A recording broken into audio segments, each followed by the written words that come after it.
শুরুতেই জানিয়ে দিব, ইইউ নিষেধাজ্ঞা পুনর্বহাল হলে নিরাপত্তা প্রতিশ্রুতি প্রত্যাহারের হুমকি ইরানের। এরপর রয়েছে ইসরায়েলের বিরুদ্ধে ইরানের জয় ঐতিহাসিক, মন্তব্য ইরাকের।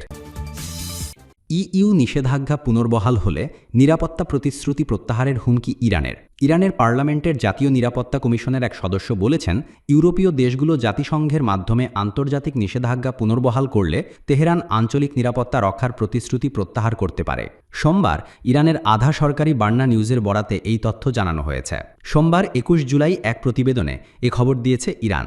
আমাদের হাতে অনেক উপায় রয়েছে। আমরা উপসাগর, হরমুজ প্রণালী এবং অন্যান্য সমুদ্র এলাকায় নিরাপত্তা রক্ষার দায়িত্ব থেকে সরে আসতে পারি, বলেছেন আব্বাস মক্তাদাই ইরানের সম্ভাব্য পাল্টা পদক্ষেপের প্রসঙ্গে। শুক্রবার ইস্তাম্বুলে ইরানের উপপররাষ্ট্রমন্ত্রী এবং যুক্তরাজ্য, ফ্রান্স ও জার্মানির E3 এর কূটনীতিকদের বৈঠকের আগে তিনি এ মন্তব্য করেন। E3 দেশগুলো যদি যুক্তরাষ্ট্রসহ পশ্চিমা শক্তির সঙ্গে তার পরমাণু কর্মসূচি নিয়ে ফলপ্রসূ আলোচনায় না বসে, তবে আগস্টের শেষ নাগাদ আন্তর্জাতিক নিষেধাজ্ঞা পুনর্বহালের হুমকি দিয়েছে। গত কয়েক মাসে E3 এবং ইরানের মধ্যে পরমাণু কর্মসূচি নিয়ে বৈঠক হলেও তাতে কোনো সমাধান আসেনি। জুন মাসে ইরানের উপর ইসরায়েলের হামলার পর এসব আলোচনা স্থগিত হয়ে যায়। রাশিয়া, চীন, এমনকি যুক্তরাষ্ট্রের সাথেও যখন ইউরোপ রাজনৈতিক, অর্থনৈতিক ও সাংস্কৃতিক সংঘাতের মধ্যে রয়েছে, তখন তারা হরমুজ প্রণালীতে নিজেদের জন্য বিপদ তৈরি করবে এমন অবস্থায় নেই, বলেন মক্তাদাই। এর আগে ইরানের পররাষ্ট্র মন্ত্রণালয়ের মুখপাত্র হুঁশিয়ারি দিয়েছিলেন যে E3 দেশগুলো জাতিসংঘের স্ন্যাপব্যাক প্রক্রিয়া চালু করলে তেহরান পাল্টা ব্যবস্থা নেবে।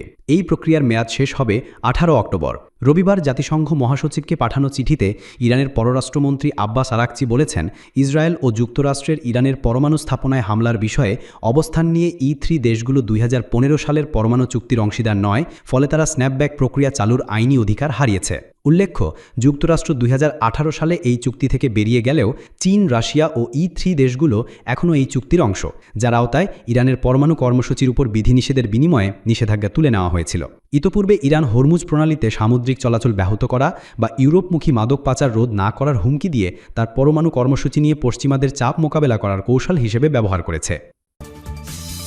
ইসরায়েলের বিরুদ্ধে ইরানের জয় ঐতিহাসিক, মন্তব্য ইরাকের। ইরাকের পার্লামেন্ট স্পিকার মাহমুদ আল মাশহাদানি বলেছেন, সাম্প্রতিক আলোপিত যুদ্ধে ইসরায়েলি দখলদার শাসন সরাসরি যুক্তরাষ্ট্রসহ অন্যান্য দেশের সমর্থন পেলেও ইসলামী প্রজাতন্ত্র ইরান তাদের বিরুদ্ধে বড় জয় অর্জন করেছে। সোমবার ২১ জুলাই এক প্রতিবেদনে এ খবর দিয়েছে মেহর নিউজ। পার্লামেন্টের জাতীয় নিরাপত্তা ও পররাষ্ট্র নীতি কমিটির ইরানি প্রতিনিধি দলের সঙ্গে বৈঠকে এ মন্তব্য করেন আল মাশহাদানি। তিনি সাম্প্রতিক ইসরায়েল-ইরান যুদ্ধে ইরানের বিজয়ে অভিনন্দন জানিয়ে বলেন, যুদ্ধে ইসরায়েলি দখলদাররা বোমা হামলার ভয়ে আশ্রয় কেন্দ্রে লুকিয়ে থাকলেও ইরানের জনগণ স্বাভাবিক জীবনযাপন করেছে এবং বাড়ির ছাদে উঠে দাঁড়িয়ে ইসরায়েলি শাসনকে উপহাস করেছে। তিনি আরও বলেন, ইরানের জনগণ ইরাকের জন্য গর্বের কারণ। ইরান এবং ইরাক দুই প্রতিবেশী দেশ, যাদের অভিন্ন নীতি ও স্বার্থ রয়েছে। এ সময় বাগদাদ ও তেহরানের মধ্যে সম্পর্ককে আরও দৃঢ় করার ওপর জোর দেন মাশহাদানি। ইরানের ভূখণ্ডে কোনো আক্রমণ হলে